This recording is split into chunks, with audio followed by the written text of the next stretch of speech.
What's up, everybody? So I haven't done a video in a couple weeks. I know I wanted to do one once a week, but sometimes it's hard to come up with topics.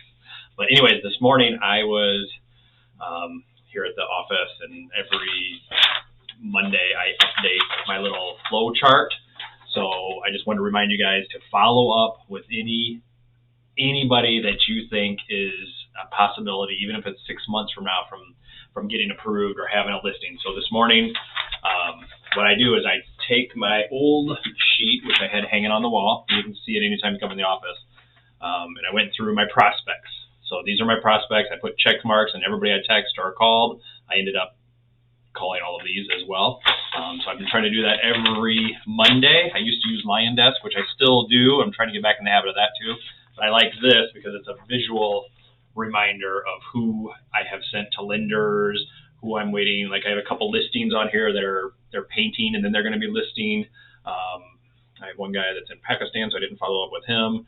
I have a guy in the forest that's supposed to be remodeling his loft area to make it into like 3 bedrooms. So I just checked in with him. So go through, and then I rewrite them every week. So because it changes, so then I rewrote the active people. Right now I just have one listing coming up, which is in Twin Branch. So I put that down here, and then down here I put the ones that are in escrow.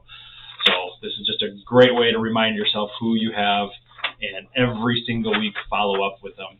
Even if it's just a how you doing? You don't even have to talk about real estate. How you doing? Hope you've been staying cool, blah, blah, blah.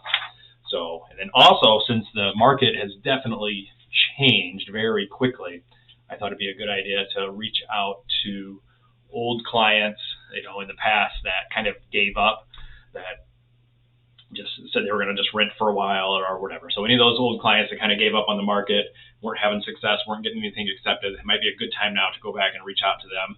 I have this African couple that I showed houses to forever. They decided just to re-rent their apartment. I'm going to reach out to them and hopefully get them back in the market, because now they have a real good chance of actually getting something accepted now.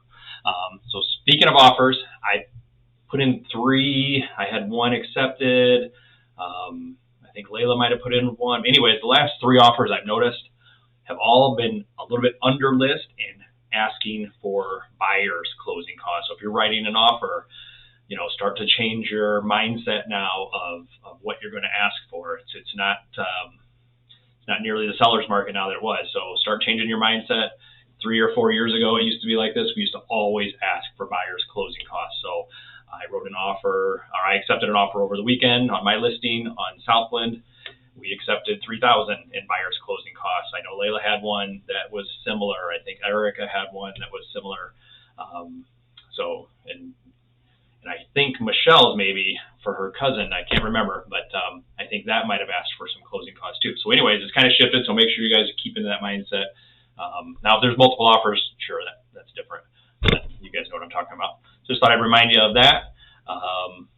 Another thing, I posted a couple TikTok videos.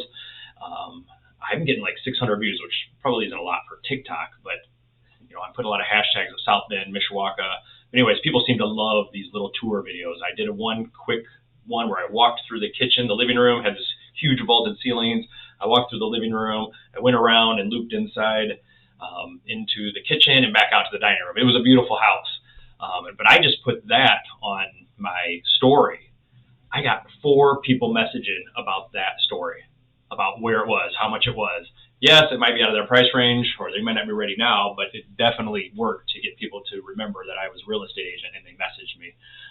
Then I had another one of another house tour that I got 2 messages. That was the one in Mishawaka. I boosted that, and I got 2 or 3 people messaging me for that. So, people love these videos. I don't know why, but I know it's scary to do, but once you do a couple of them, it's not that hard. Nobody cares if you mess up on your words or not. And you can just do a quick one where you're just scanning the kitchen. I didn't say anything on my walkthrough one. I just walked around in a loop and put a little music to it, and that was it.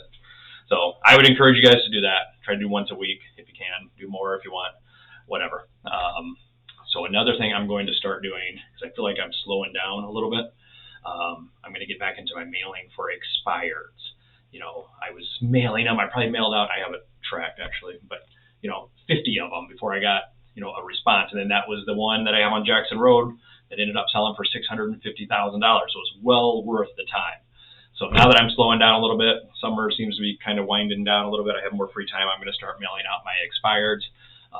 It doesn't hurt. I don't think it hurts at all if we all do it, because we're probably all going to pick different date ranges for the expired. So you guys can go back a year, do the most recent, do 6 months, 2 years ago, whatever. Don't matter. As long as you're consistent in mailing them I mail 5 different letters to them. So every 21 days, a new expired letter is going to them, and I can help you guys make those. I think I just got mine off of Etsy and then just changed it a little bit.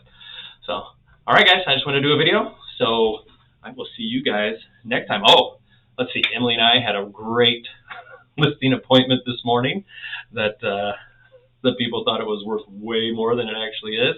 And tomorrow, I'm going with Michelle, I believe, to a possible listing appointment. Erica got her Southland one accepted last weekend right away. My Southland one, we had two different weeks, thank goodness. 2 Southland listings in the same week. So that was done. And I think Emily's back on App City now, so that's awesome. She's starting to get leads again. And Layla is writing an offer. This morning she wrote one, so hopefully that'll get accepted. So you guys are on a roll, so keep it going. Talk to you later.